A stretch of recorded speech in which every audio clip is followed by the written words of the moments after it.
might be Ain't nobody think different. about Cam Newton. I got other quarterback news for you, though, coming up here out of Houston. So the latest is this. The Texans president, Jamie Roots, has stepped down after 20 years with the franchise. Now, keep in mind, the Texans have said they will not trade Deshaun Watson. He, of course, publicly has stated that he wants out. Max, do you think Watson should be worried about this situation at this point? Not yet. He should not be worried yet. I'll remind everyone, last week Adam Schefter said that the over-under on teams with new quarterbacks next year is 18. I was shocked when I heard that, and even more shocked when he took the over. The over-under is 18. He took the over. So there's going to be a huge quarterback carousel this offseason. And in terms of musical chairs, the idea that Deshaun Watson, who's probably, other than Mahomes, the number one guy you want, given age, ability, the whole thing. And he's signed to a big deal, but he's worth it, and he's locked up in that deal now. Deshaun Watson's not going to be left without a seat if they're playing quarterback musical chairs. So, and there's plenty of time for all those. Now, if everyone's all set at quarterback, then it's a different story. But even then, you might think you're set at quarterback, and then you have a chance to get Deshaun Watson. Then you're not so set at quarterback anymore because he is most likely a huge upgrade over anyone you have. The idea that the Texans are being intractable and they don't want to trade him, I believe they have to front right now because they're probably not getting offers commensurate with what he's worth. They saw Matt Stafford. The Lions took Matt Stafford, traded him for Jared Goff and 2 firsts and a third. So I'll bet right now they're saying the bidding starts at 3 firsts, and maybe they're not hearing what they want, but Stephen A., eventually, they're not going to be able to say no to the haul that they can get for Deshaun. Max, if we had to bet our money, we're on the same page in terms of the likelihood that Deshaun Watson will be moved, because we can't believe the Texans would be that stupid not to move a guy that is defiant, that clearly wants out. And they can take the intractable position all they want to. It's not going to work to their benefit. But when the question is asked, should I be worried? I'm going to say yes, Max, and here's why. Think about this here. You have this guy, Jamie Roots, who was the president. He has now resigned. Max Kellerman, if you look at this guy's bio, do you know where he went to school? Clemson. I don't know offhand. He went to Clemson. Clemson University, Max. So you would think, considering where Deshaun Watson came from, what he did for that institution, how beloved he is by that institution, and Dabo Swinney and all of that, somebody would have went to Jamie Roots and said, you know, what the hell's going on here? Are you not taking care of our boy? With him being gone, clearly we've got a situation where something has gone awry, and the McNair family doesn't appear to give a damn, all right? And so when you look at it from that perspective, is it beyond the pale to imagine an organization being so truculent, particularly with a black athlete who happens to be quarterback, who was so thankful in his tearful gratitude towards them for giving them the huge amount of money, living in a day and age where you still have people saying, shut up and ball, you know, whether it's shut up and dribble literally or metaphorically or figuratively speaking, just basically shut up and ball.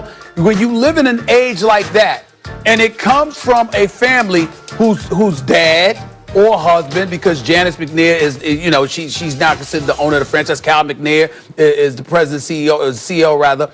The bottom line is this. The father, McNair, God rest his soul, passed away in 2018, if I remember correctly. He was the one that was talking about can't let the inmates run the prison. Those were his words, okay? And it really offended the DeAndre Hopkins of the world and others. DeAndre Hopkins ends up gone. Deshaun Watson doesn't even know about it. This is an organization that appears to not give a damn. And as a result, can I imagine them drawing a line in the sand and trying to be hardcore and potentially willing to sabotage their own selves just to make the point that you won't bully us into making any moves? We'll do it when we're good and damn ready, if we choose to do so at all. Do I see something like that as a possibility?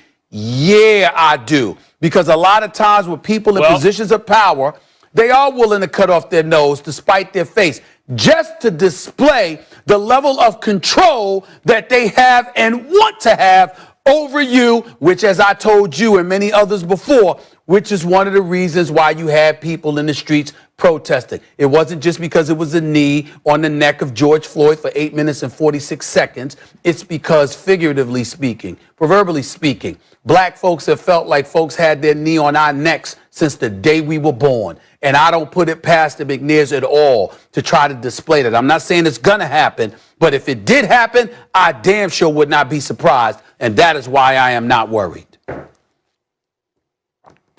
Well, I'm gonna help your argument out here, Stephen. Sure, you must have had an epiphany when you were having your wisdom teeth pulled. So let me just add to that point for a second. I think a very good example of what you're talking about, happened recently on the Pittsburgh Steelers. I mean, the Rooney Rule is so named for Rooney, for the owner of the Pittsburgh Steelers, right? And yet the power dynamic, because here we're talking about labor issues overlapping with racial issues, because none of the owners are African American. 70+% of the players are, right? Yep. So there's always that overlap.